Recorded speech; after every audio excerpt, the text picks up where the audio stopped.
दोस्तों, अगर आपको भी कोलकाता और हैदराबाद के बीच महामुकाबला पसंद आया हो तो हमारे इस वीडियो को दिल से एक लाइक जरूर कीजिएगा। आज के वीडियो का लाइक टारगेट केवल 400 का है। दोस्तों, कोलकाता के मैदान पर दहाड़ा रघुवंशी और अजिंक्य रहने का बल्ला हैदराबाद के गेंदबाजों का कब्र खोदते हुए ईडन गार्डन के मैदान को बनाया श्मशान और फिर अंत में वेंकटेश रिंकू मचाई तबाही। तो आखिर कैसे? रघुवंशी की घातक बल्लेबाजी के आगे नतमस्तक हुए हैदराबाद के एक से बढ़कर एक गेंदबाज कोलकाता की टीम ने कितने रनों का रखा? हैदराबाद के सामने लक्ष्य किस बल्लेबाज ने ठोके? सबसे तेज अर्धशतक इन दोनों टीमों के बीच रोंगटे खड़े कर देने वाले मुकाबले की पूरी हाईलाइट तो हम आपको इस वीडियो में जरूर दिखाएंगे। लेकिन उससे पहले आपको क्या लगता है, इस बार आईपीएल की चमचमाती हुई ट्रॉफी कौन जीतेगा? आप खुद नीचे कमेंट करके जरूर बताइए। दोस्तों, ईडन गार्डन के मैदान पर शुरू हुआ इस मुकाबले में सिक्का उछाला गया तो हैदराबाद की टीम ने जीता और पहले गेंदबाजी करने का फैसला किया। वहीं कोलकाता को बल्लेबाजी करने के लिए आमंत्रित किया। कोलकाता की तरफ से पारी की शुरुआत करने के लिए दो खतरनाक बल्लेबाज क्विंटन डी कॉक के साथ सुनील नारायण आए। वहीं हैदराबाद की तरफ से पहला ओवर लेकर आए मोहम्मद शमी बेहतरीन गेंदबाजी का नजारा दिखा रहे थे। बल्लेबाजों को खूब परेशान कर रहे थे। एक एक रन बनाना काफी मुश्किल हो रहा था। शमी ने पहले ओवर में केवल 7 रन दिए। दूसरे ओवर में गेंदबाजी करने आए हैदराबाद के कप्तान पैट कमिंस। इनका स्वागत सुनील नारायण ने पहले ही गेंद पर शानदार लगाकर किया और टीम के स्कोर को तेजी से आगे बढ़ाया। लेकिन इसी ओवर की 5वीं गेंद पर कप्तान पैट कमिंस ने डिकॉक को पवेलियन का रास्ता दिखाकर अपनी टीम को पहली सफलता 14 रनों के स्कोर पर दिला दी। डिकॉक अपनी टीम के लिए केवल 1 रन बनाकर पवेलियन लौट गए। 2 ओवर में कोलकाता का स्कोर 14 रन बन पाया। अब बल्लेबाजी करने के लिए आ चुके थे अजिंक्य रहने। तीसरे ओवर में गेंदबाजी करने आए हैदराबाद की तरफ से मोहम्मद शमी और इस बार उन्होंने आते ही ओवर की तीसरी गेंद पर सुनील नारायण को पवेलियन का रास्ता दिखाकर कोलकाता की कमर तोड़ दी। सुनील नारायण अपनी टीम के लिए केवल 7 रन बनाकर पवेलियन लौट गए। हैदराबाद की टीम मैच में पूरी तरह से हावी हो चुकी थी। वहीं कोलकाता की टीम बैकफुट पर आ चुकी थी। अब कोलकाता की तरफ से 2 नए बल्लेबाज आ चुके थे। अजिंक्य रहाणे का साथ देने के लिए रघुवंशी इन दोनों खिलाड़ियों के कंधों पर टीम की पूरी जिम्मेदारी टिकी हुई थी। 3 ओवर में कोलकाता का स्कोर केवल 17 रन बन पाया। चौथे ओवर में गेंदबाजी करने आए हैदराबाद की तरफ से एक बार फिर पैट कमिंस। लेकिन इस बार इनका स्वागत अजिंक्य रहने ने 5वीं गेंद पर खतरनाक लगाकर किया और टीम के स्कोर को तेजी से आगे बढ़ाया। 4 ओवर में कोलकाता का स्कोर 26 रनों तक पहुंच गया। यह दोनों बल्लेबाज टीम के लिए तेजी से रन बटोर रहे थे। 5वें ओवर में गेंदबाजी करने आए एक बार फिर मोहम्मद शमी बेहतरीन गेंदबाजी का नजारा दिखा रहे थे। अपनी जाल में कोलकाता के बल्लेबाजों को जकड़ कर रखा हुआ था। एक एक रन बनाना काफी मुश्किल हो रहा था। लेकिन तभी अजिंक्य रहने ने अपने बल्ले का मुंह खोला और ओवर की चौथी गेंद पर खतरनाक झड़कर उनका स्वागत किया। धीरे धीरे कोलकाता की टीम मैच में वापसी करती हुई नजर आ रही थी। पूरी जिम्मेदारी अजिंक्य रहाणे के कंधों पर आ चुकी थी।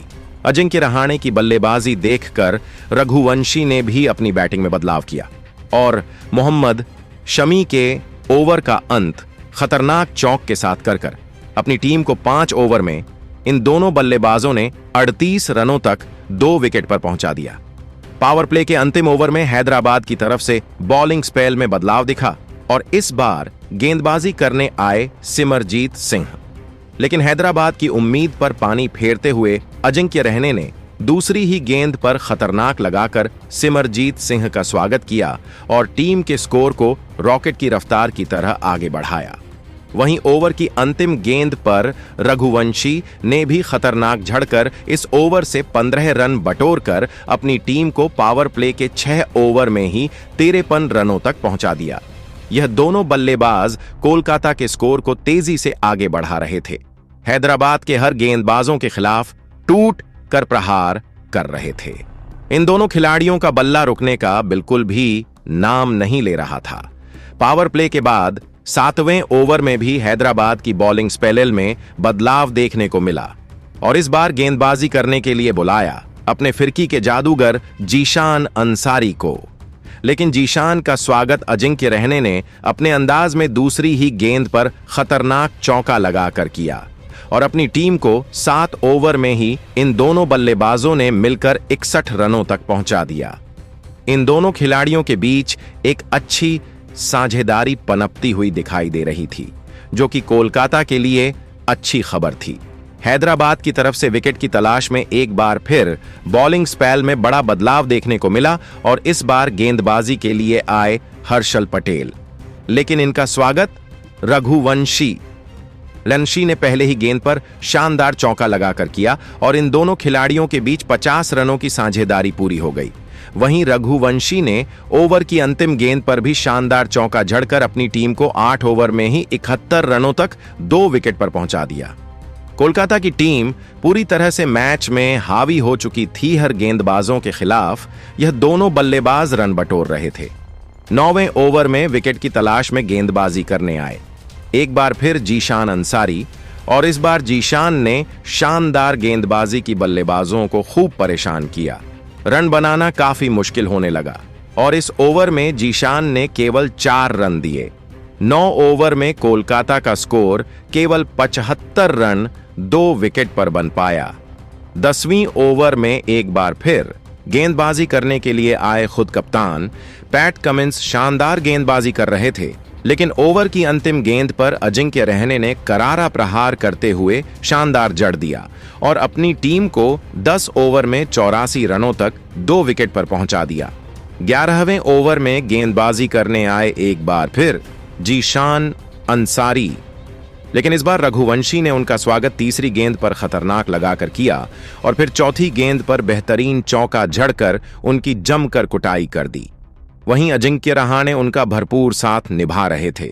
दोनों बल्लेबाज अपने अर्धशतक की तरफ बढ़ रहे थे, लेकिन जीशान ने ओवर की अंतिम गेंद पर अजिंक्य रहाणे को पवेलियन का रास्ता दिखाकर अपनी टीम को तीसरी बड़ी सफलता 97 रनों के स्कोर पर दिला दी। अजिंक्य रहाणे अपनी टीम के लिए 38 रन बनाकर पवेलियन लौट गए। अब मैदान पर रघुवंशी का साथ देने के लिए वेंकटेश अय्यर आ चुके थे। इन दोनों खिलाड़ियों के कंधों पर टीम की पूरी जिम्मेदारी थी। 11 ओवर में कोलकाता का स्कोर 97 तक पहुंच चुका था। 12वीं ओवर में गेंदबाजी करने आए सिमरजीत सिंह। इनका स्वागत रघुवंशी ने चौथी गेंद पर चौका लगाकर किया और टीम के स्कोर को 100 रनों के पार पहुंचा दिया। 12 ओवर में कोलकाता का स्कोर 104 रनों तक पहुंच गया। 13वें ओवर में हैदराबाद की तरफ से गेंदबाजी में बदलाव दिखाओ और इस बार गेंदबाजी करने आए कमेंडो मेंडिस। पहली ही गेंद पर सिंगल लेकर रघुवंशी ने अपना अर्धशतक पूरा किया, लेकिन मेंडिस ने रघुवंशी को ज्यादा देर तक मैदान पर टिकने नहीं दिया। इसी ओवर की चौथी गेंद पर उन्हें पवेलियन का रास्ता दिखाकर कोलकाता की कमर तोड़ दी। 106 रनों के स्कोर पर कोलकाता का चौथा विकेट गिर गया। रघुवंशी टीम के लिए 50 रन बनाकर पवेलियन लौट गए, लेकिन वेंकटेश मैदान पर टिके हुए थे। उनके साथ देने के लिए आए रिंकू सिंह। 13 ओवर में कोलकाता का स्कोर 108 रनों तक पहुंच गया।